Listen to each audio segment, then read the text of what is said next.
Ladies and gentlemen, welcome to the 6th edition.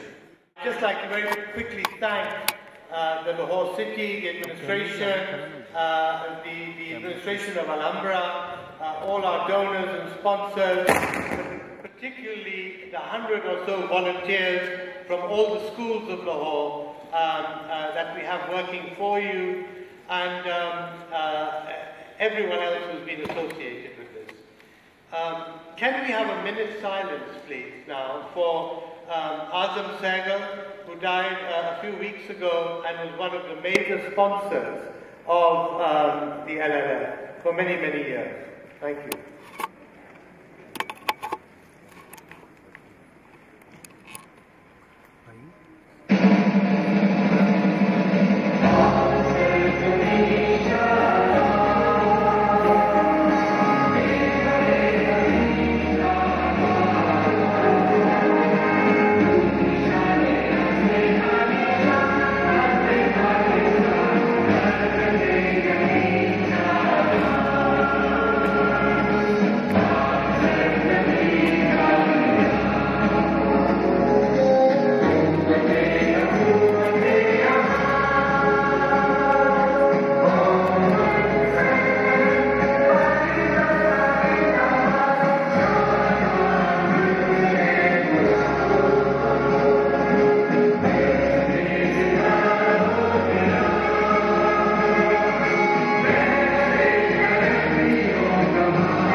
Leonard, a British political scientist and author. He's the director of the European Council on Foreign Relations that has done a great deal of work on uniting Europe and asserting European foreign policy. He writes for several media organizations and has written 2 books. Ben Okri, he really doesn't need to be named, an internationally acclaimed poet and novelist, one of the African continent's leading writers. He's won numerous awards, including the Booker Prize for his book The Famished Road in 1991, and he's currently an honorary vice president of the English Centre for PEN. And finally, Reza on my left, many of you would have read his last book, The Zealot, The Life and Times of the Prophet Jesus.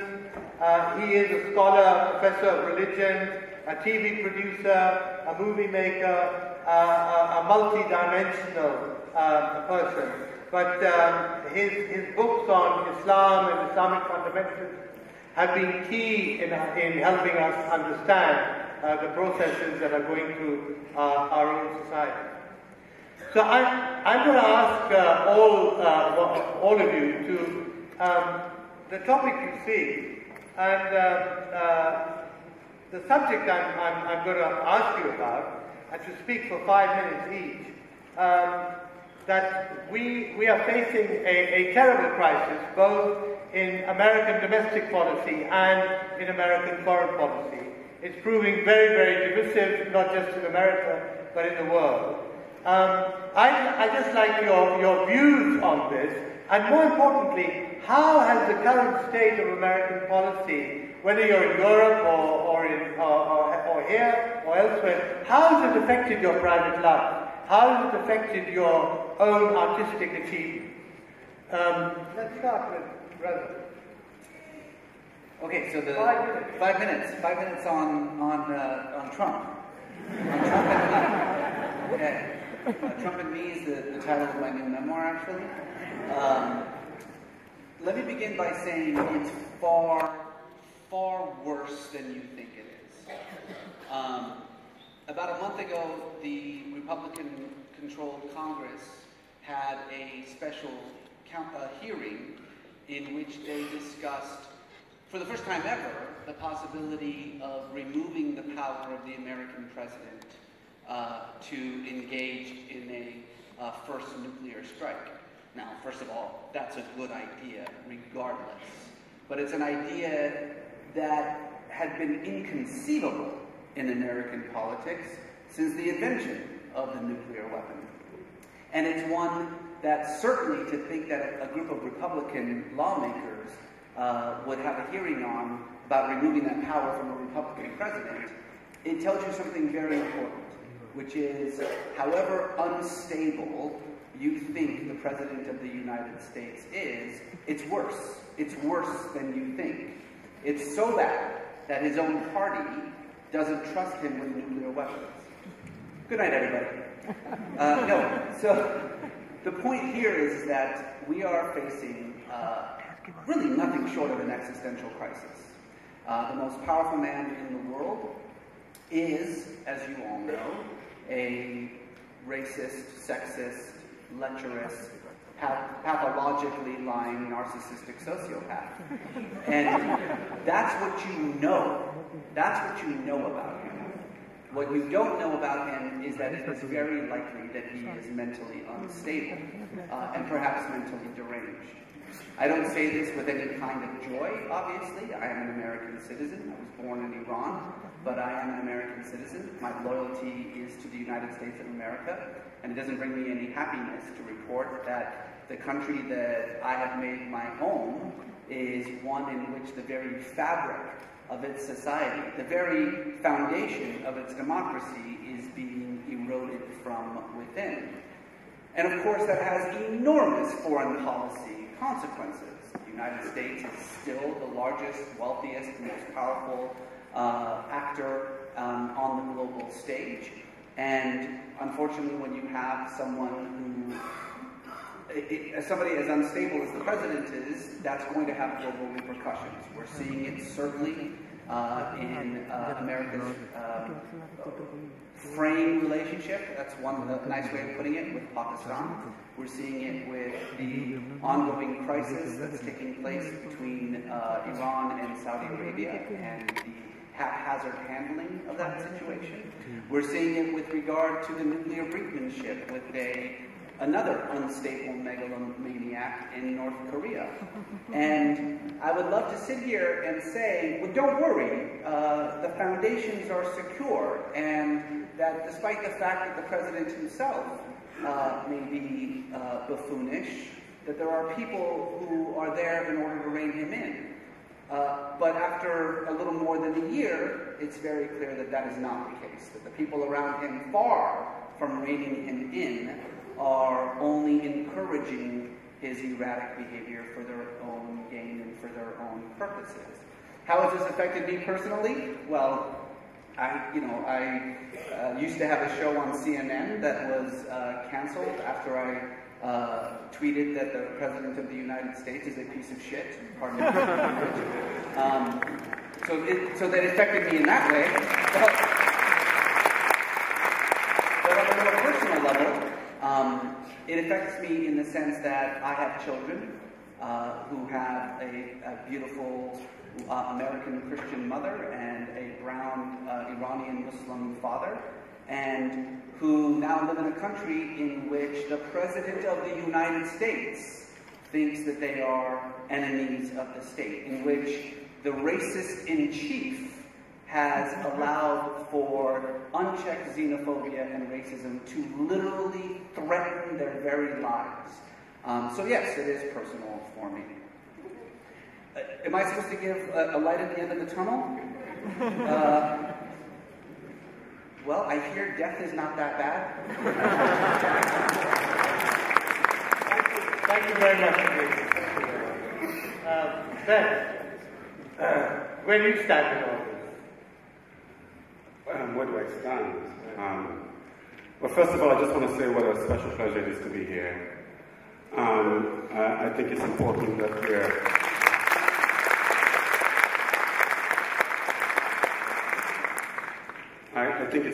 that we begin our conversation by talking about one of the most troubling and possibly disastrous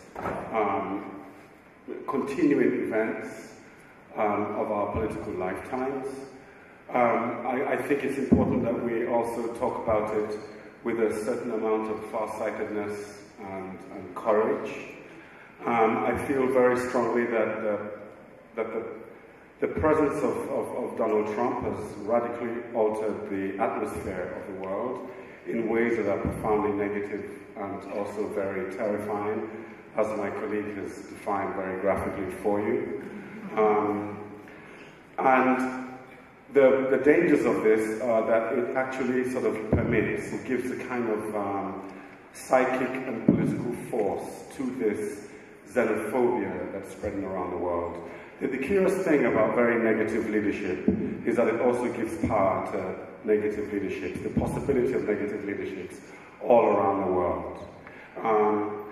I think that's, for me, that is the most frightening thing, because it awakens different kinds of extreme nationalisms, extreme xenophobias, extreme inward-lookingness, as it were, in different nations that are ready, even secretly willing for that kind of extreme right-wing thinking to take over the country. So you see across Europe a slow domino effect of the rise of right-wing xenophobic governments. For me, living in Europe, that is the most terrifying thing. It's the power that is given to the nastiest form of thinking that was unthinkable a generation ago. So we're living in an atmosphere that has been really profoundly changed by this kind of power. And I feel that, you know, it's been the responsibility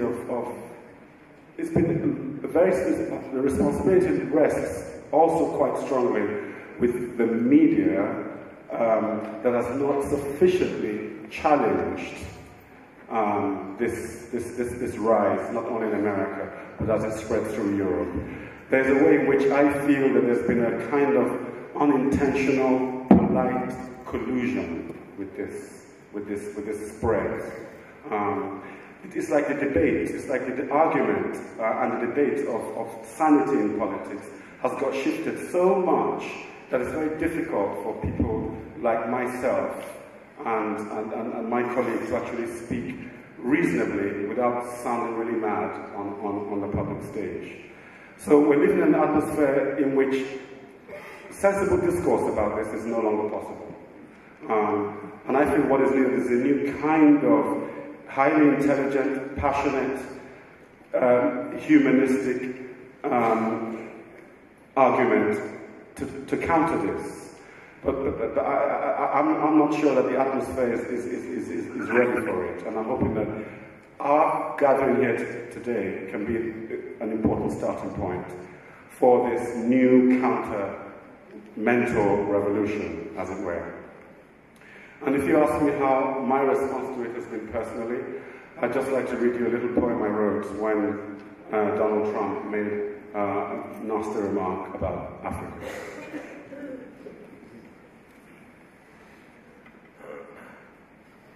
When a leader shoots his mouth off, the world thinks he's mad.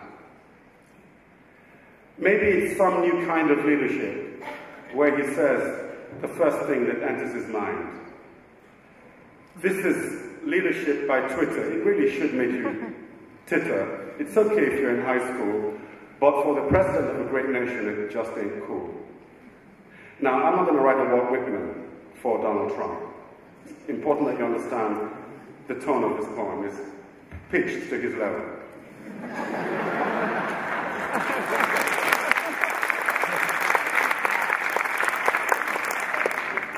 But really, this is leadership by verbal terrorism, a big bully on a trip, picking on small nations. Why not pick on someone your own size? Stand up and look Mr. Putin in the eyes. What are you diverting our attention from? Unfinished Russian business from the last election? And what about taking on big old China, that's buying up a lot of America? There's plenty of trouble in the world. That's the real job to which you're called. There's the unending trouble in the Middle East. There's so much poverty, but you think the world's a feast. But I guess the fact is you don't care. You'd rather spread hate. You'd rather spread fear. You know, America was considered great because of its big dreams and its noble heart. Your ancestors were migrants from some kind of hole, yet America gave you this powerful role. I can't see Lincoln wasting all that power that can change the world hour after hour, burning away all that goodwill with such consummate, unforeseen skill. But maybe this is a new kind of leadership. Maybe we've not seen this kind before. The world is full of possibilities and troubles, but picking on Africa is a serious kind of a ball.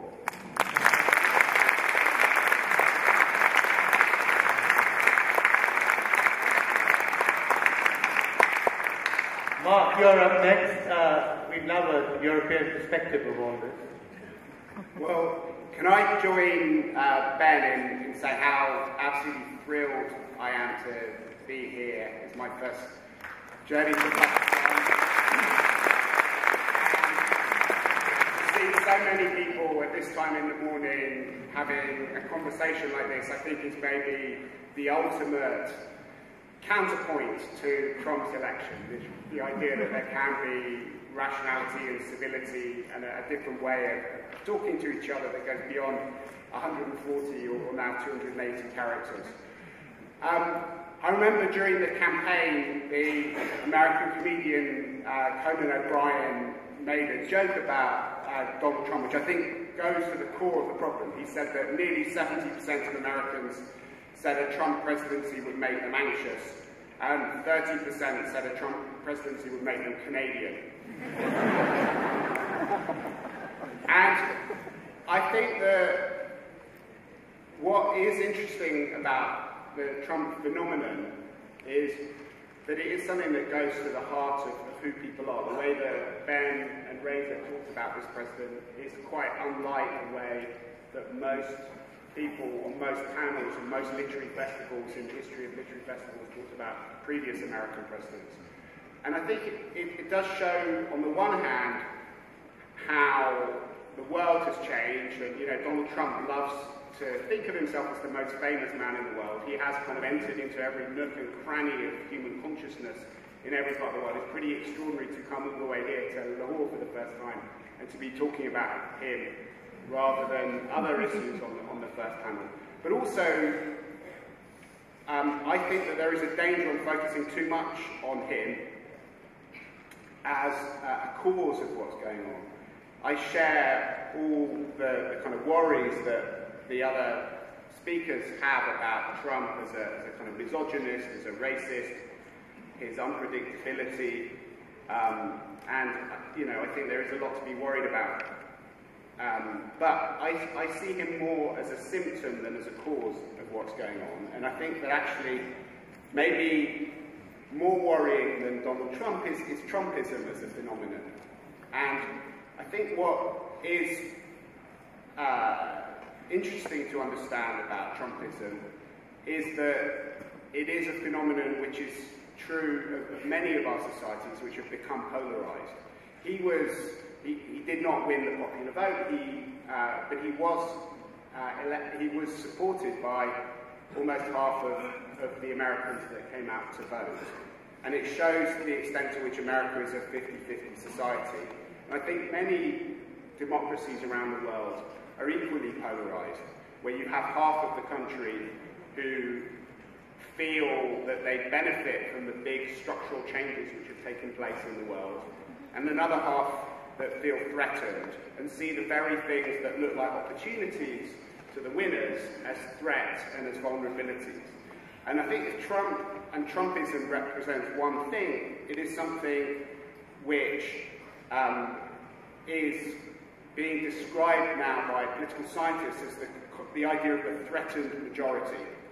There is a group of people in every society that thought of themselves as the majority, that thought of themselves as in charge, ordinary, decent people, who are now being paralysed by a trinity of economic uncertainty, cultural anxiety, and political alienation. And if we try and put what happened in 2016 in historical terms, a friend of mine describes it as almost the opposite of 1968. So 1968 was this kind of revolutionary cultural moment which changed the way that we thought about ourselves and our identities. It was the beginning of a liberation movement which was about liberating minorities and empowering the individual. And I think the political phenomenon which Donald Trump speaks for is one about the old majorities trying to take back control. Trump's supporters are obsessed with the year 2042. Does anyone know what happens in 2042? It's the year in which demographers told Americans that white people would become a minority. And there is this kind of deep-seated fear amongst many of the Trump supporters of their grandchildren becoming a hated minority in their own country. And that way of thinking is very similar to political movements in other countries. If you go to France, there's a very well-known intellectual of the right called Renaud Camus, who a few years ago wrote a book called Le Grand Remplacement.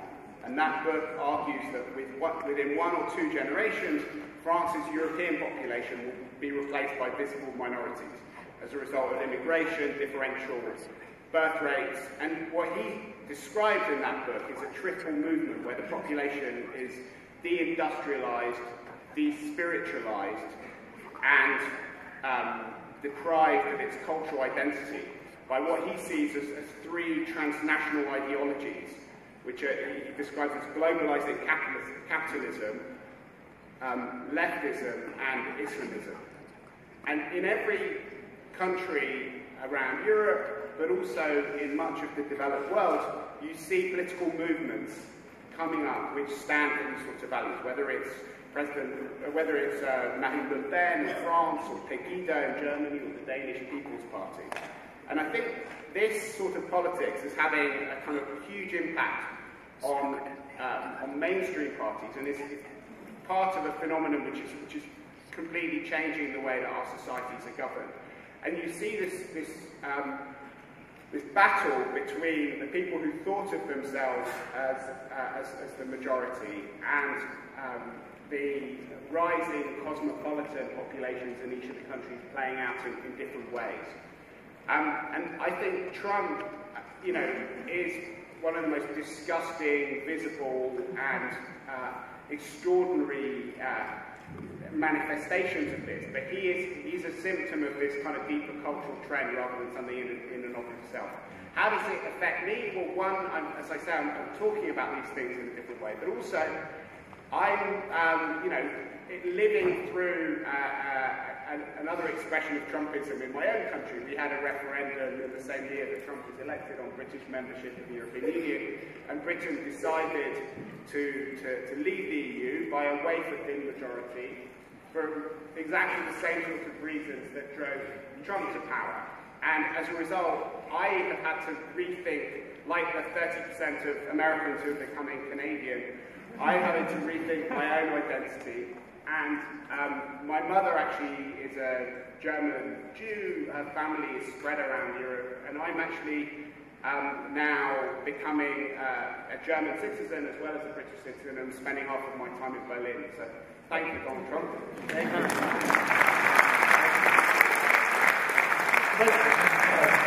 Listen, I don't want to be put into a position where I have to ask questions. I would much rather that the 3 of you have a discussion. And so I'm going to ask Reza to kick this off. And what is your reaction to what the other 2 have said? And one issue I will bring up is that there's nobody doing mediation today in the world on any issue, if you look at it. Whether you're talking about the Middle East or climate change or social and political issues, the UN or any other organization that have all, as you like, collapsed. Who's going to mediate our future? Where do we stand with regard to that? Well, I think I'm glad that Mark brought up the issue of identity, because that's at the core of the conversation that we're having, not just when it comes to Trumpism and Trump in the United States, but of course all the parallel movements that we're seeing in large parts of the world. Certainly it's impossible to avoid in Europe. I remember the days in which we would look at the rhetoric of Geert Wilders or Marine Le Pen and say, well, that's distinctly European, because what's happening is that Europe, as a result of the European Union and the assault that globalization has had on our national identities, of course you're going to have this reactionary phenomenon in which people who are having a difficult time really bearing down on what it means to be French or what it means to be German or what it means to be British, when you are being encouraged to, not just by the culture, but of course by the politics, to supersede those national identities with a larger umbrella identity as European. And so, you know, the rise of Le Pen and Wilders and these right-wing radicals, it seems obvious, it seems almost inevitable. We never thought it would happen in the United States, because while it is true that the U.S. is soon going to become a majority-minority country, and while it is true that that does scare a lot of Americans, at heart, because of America's unique history as a nation of immigrants, as a country in which there is really no issue of homogeneity that creates the American identity. It's not like we all have the same ethnicity or the same religion or the same culture, certainly not the same language, that we would be able to somehow avoid the trap that Europe has fallen into. And as I think Mark rightly states, that's not the case, that we are now dealing with the same kind of identity crisis that we are seeing taking place around the world. Now, the question becomes, is that necessarily, in the long term, Ben was talking about being farsighted, is that necessarily a bad thing? And I would go so far as to say that perhaps not. That perhaps what is needed is precisely this kind of almost cataclysmic phenomenon that we're seeing, in which the ruling majorities, the majorities, be they racial or ethnic, who have for generations enjoyed a status, if you will, a privilege in large parts of Europe, large parts of the United States, that perhaps it is time for that status to be taken away. That it is inevitable, that it is a result of the unstoppable forces of globalization, be it mass migration or new communication technologies, the ability for almost instantaneous travel. The world is not going to look in the 21st century the way that it did in the 20th century. And those who feel left behind are going to lash out the way any caged animal would. And so from a narrow perspective, it may seem frightening. It is. It may seem destabilizing. It most certainly is. It is most certainly dangerous to the global world order. There's no question about that. But maybe it's necessary. Maybe it's exactly what we need as a kind of purge, if you will, to prepare us for a 21st century in which the old ways of identifying ourselves in collectives, be they by ethnicity or by nationality, are just simply not going to function anymore. And with regard to America's place in the globe, it is there's no question that that role has deteriorated greatly under this president, but it was diminishing before then. And again, an argument could be made that perhaps that's not such a bad thing. We have been talking about the possibility of a multipolar world for many, many years, but it's a fantasy. There is no multipolar world. But perhaps what we are seeing in, as I say, the deterioration of America's global position is precisely what is necessary to have the kind of multipolarization that would lead to a more peaceful, more prosperous 21st century. Yeah, go on, please. You go first. I was just, there were a few things which you said, Reza, which I thought were really interesting, but which I'd like to maybe dwell on a bit, because, I mean, I think on the one hand, it's quite clear what the secular trend is in all of our societies. It's one of greater diversity and actually people becoming more accepting of it, more tolerant, more outward-looking. And there's a group of researchers who study values around the world, and they have this survey called the World Values Survey. And they plot hundreds of different values on two axes. One axis is between secular and traditional religious values, and the other is between survival and emancipatory values. So the idea is basically, as societies become richer and better off, people move from thinking simply about fulfilling their everyday needs, how to eat, how to drink, how to be safe, from fear, and they start thinking about how they can be more fulfilled, and they develop more sophisticated needs. And then also they move from more traditional, more religious values towards more secular ones. And every single country in the world, you've seen a move from the bottom axis with survival and traditional secular values, traditional religious values, up into emancipatory and secular values. But that process of moving is one which changes the balance of power in society.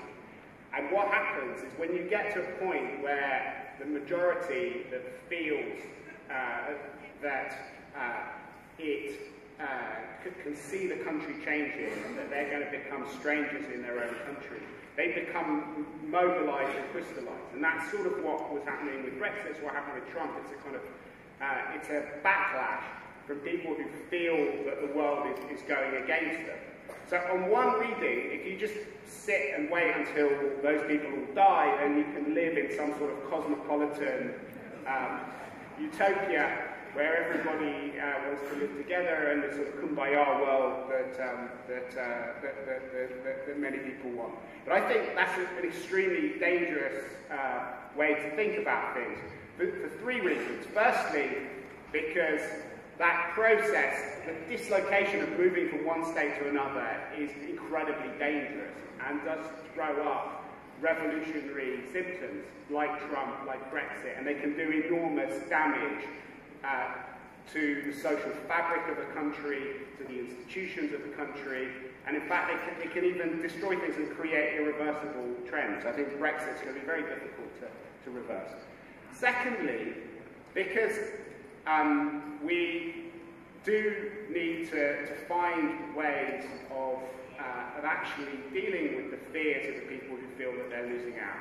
Some of these fears are kind of illusory, but it's a fact that for a large minority in many countries, their wages have stagnated, their relative position has gone wrong. And interdependence, which we thought as a kind of wonderful thing, which would create community, which would bring people together, which is one of the reasons why the European Union has been in the business of pulling down walls and barriers between different countries in the last period of time. What we realise now is actually that process of creating interdependence is the thing which scares people the most, because people are worried about financial contagion, about terrorists going across borders, about migration. And that creates a sense of anxiety in different societies.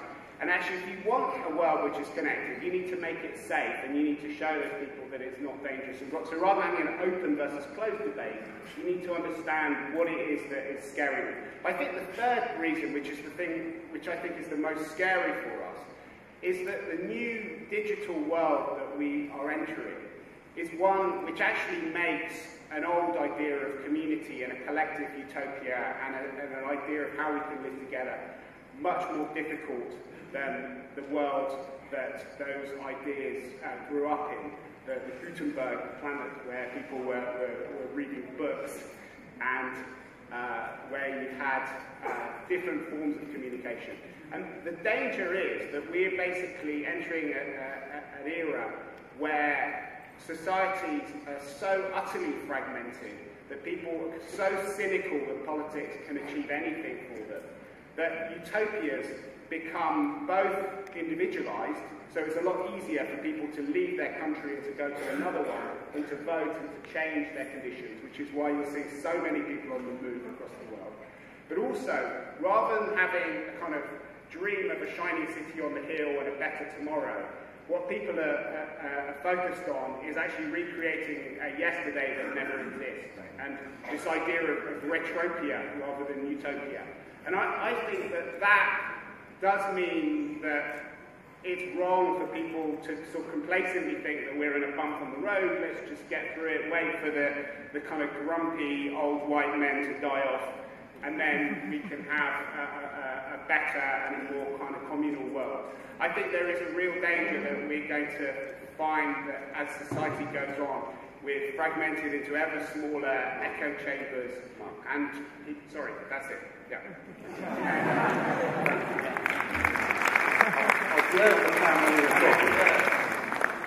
Well, there are a couple of things that I just want to stress my disagreement about. I'm not so sure the reasonableness with which Martin is talking about this is entirely satisfactory, because what you're saying, when you're saying that we should address the fears of the people who, the minority majority that feel left behind, that's exactly what I'm talking about when I say that the argument and the discussion has been moved away to the right in a way that we can't have a normal discussion about it. I feel there are certain things that have not been talked about that are also central to the situation. One is false nostalgia. False nostalgia is something that was very clear in the effect in the Trump election, but it was actually even more clear with Brexit. And this false nostalgia was a nostalgia that people who were not even alive at the time feel for a country that was not even there at the time. So it's not just an older white generation that you're talking about in Britain that is afflicted by this false nostalgia. There's also young people in their 30s, and some people in their 40s. It's women, it's all different kinds of groups. And what feeds this false nostalgia is also a denial of history. We've not talked about this at all. A denial of how we also got here. That this multiplicity of society, this diversity of society, did not come about by accident. It came about as a result of certain historical forces, one of which is colonialism. And the very fact that colonialism actually changed not only the effect, the boundaries and the psyche, as it were, of the colonized nation, we also changed the colonizers. There's a way in which the very fact of colonialism changes the texture of Britain, unavoidably. And it's the denial of that as well. So there's two parts to it. There's this false nostalgia, there's this denial of history, there's this way in which history itself is not taught anymore in a rich and textured way at schools and universities.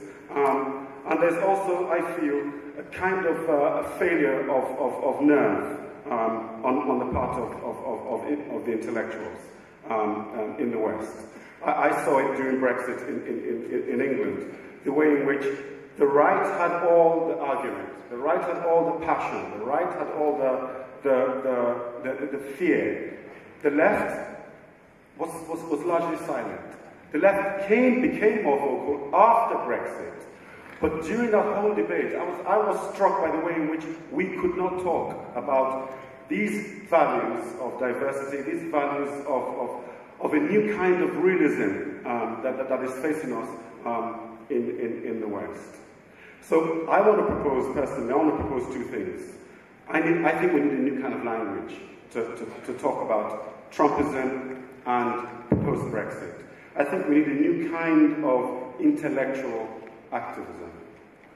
I think we are defined by the strength of the zeitgeist. And the zeitgeist is defined by those who are able to change the parameter and the nature and the language of the debate. And I think it is time for those of us who feel that the world is going in a direction that we're terrified by to step up our contestation of the zeitgeist. Thank you.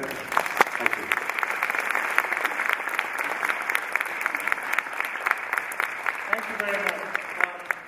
We're going to take a few questions from the audience. Let me just remind you, if you want to hear more from all of these speakers, There will be one-to-one sessions with these speakers today and tomorrow. Khalid Ahmed, I know, is interviewing Reza Aslan, which will, I'm sure, be fascinating. And there are areas, obviously, Islam, modernization, etc. I haven't touched on because I've left it to better interviewers than me. Now, can we have the lights on, please? Can we have the lights on? I can't see. Can we have one of the volunteers next to? Thank you. Who has the mic now? There's a boy here. Yeah. Girl, can you give the mic to?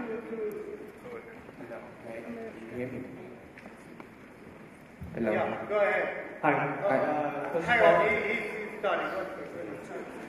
Yeah. Hi. First of all, I wanted to say welcome to Lahore. And welcome to Lahore. And since the name of the talk is the light at the end of the Trumpian disruption, I have two questions basically. So the first one is, since the Me Too movement and everything that else is happening, and everything else that Trump has gone through, how has he remained immune? Like nothing sticks to him. He's like a Tupperware. He's just like immune from all that. And the second question that I have is that when we say Trumpian disruption, there's talk about an embassy opening in Jerusalem in May. To what extent can we remove or reverse all this once he's gone? Or are we looking at a new world after this is all said and done? Thank you.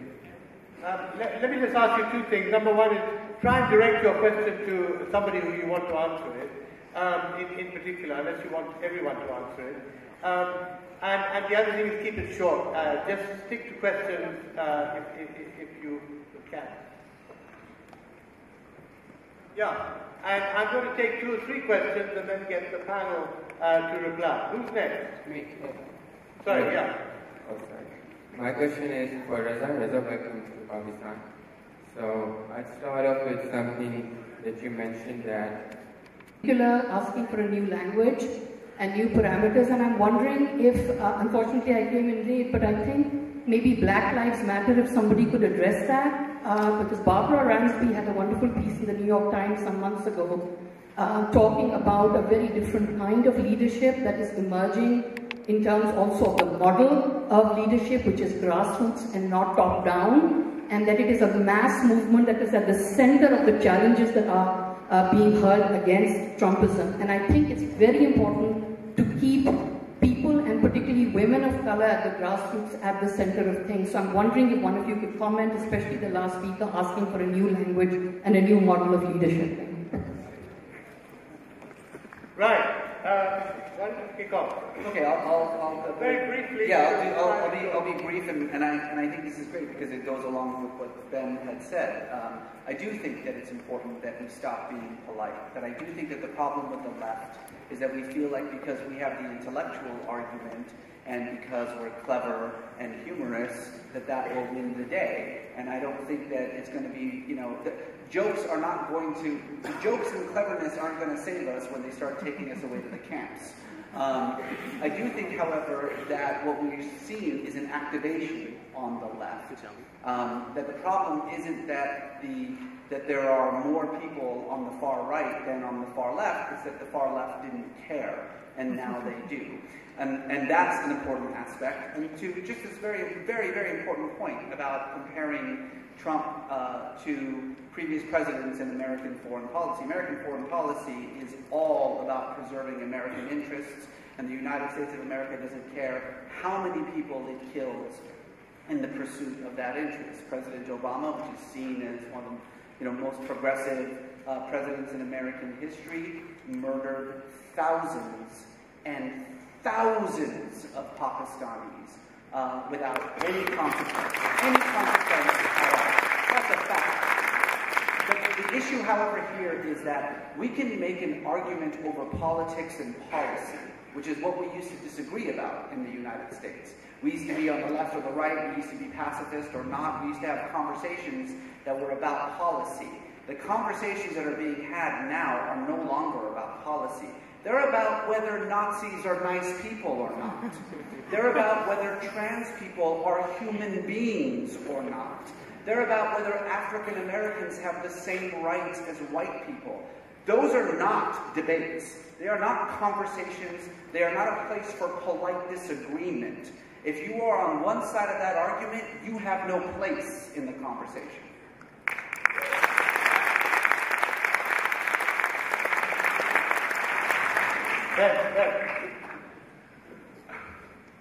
Okay, I'm going to try and take the points in a kind of reverse order. Firstly, I don't think we should wait. The gentleman at the front was saying Trump is not a murderer yet. I don't think you wait till he is.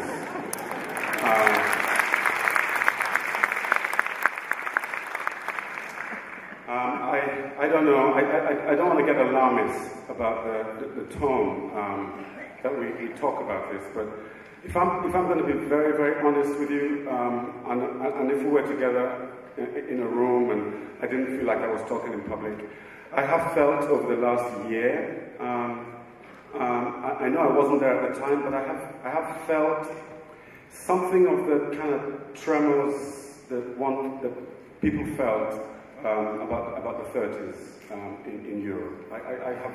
I have become personally very deeply worried about the way in which really many well-thinking people have started to talk about things in a way that I no longer recognize. The good people that you talk about. I know many good people who are suddenly using a language of exclusion, a language of anti-immigration, a language of false independence, that I find really worrying. And I'm forced to draw parallels with how many well-thinking people in the 30s in Germany slowly drifted towards the right, while being perfectly reasonable at the same time. So my question is, how do we contend with this now, without falling into the disabling way of thinking that actually what happened in the past is not going to happen now, that was the past and this is a new kind of thing. How do we know that? I think it's that equivocation that sort of allows things to drift into unacceptable places. And I think now is a time for us to redefine the way in which we talk about it. I think now is a time in which we should disenchant our voices. We should awaken our voices.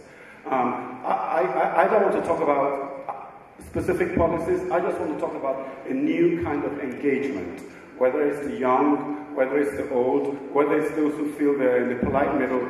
I'd like a new kind of re-engagement with politics, a new kind of re-engagement with humanity, a new kind of engagement with diversity, a new kind of engagement with the facts of the world as we see them today. That's what I think. 2 minutes.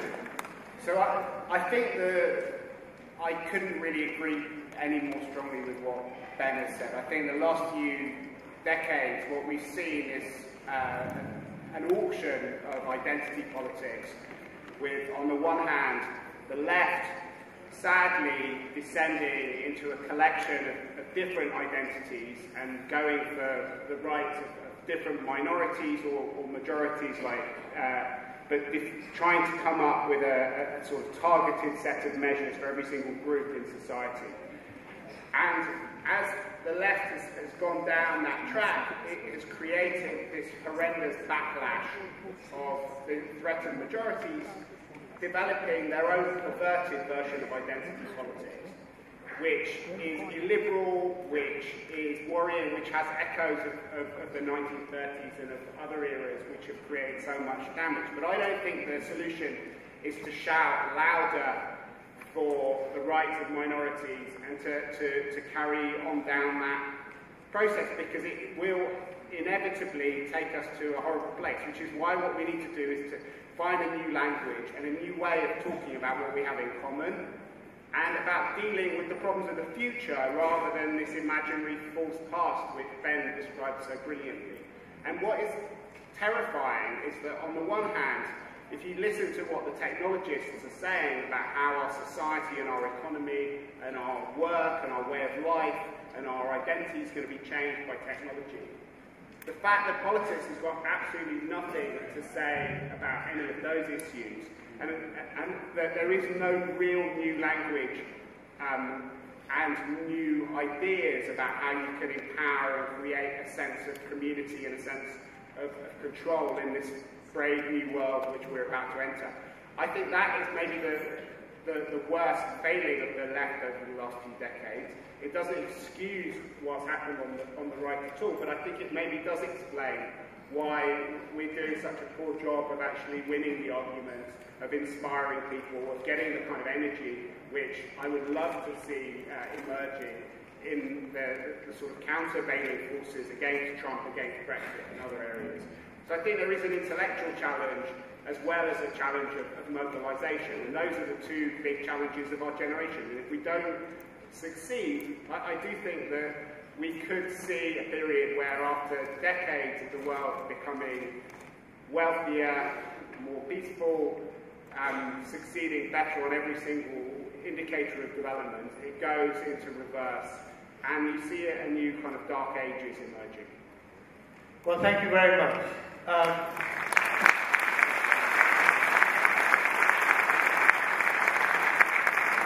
This was our kickoff session.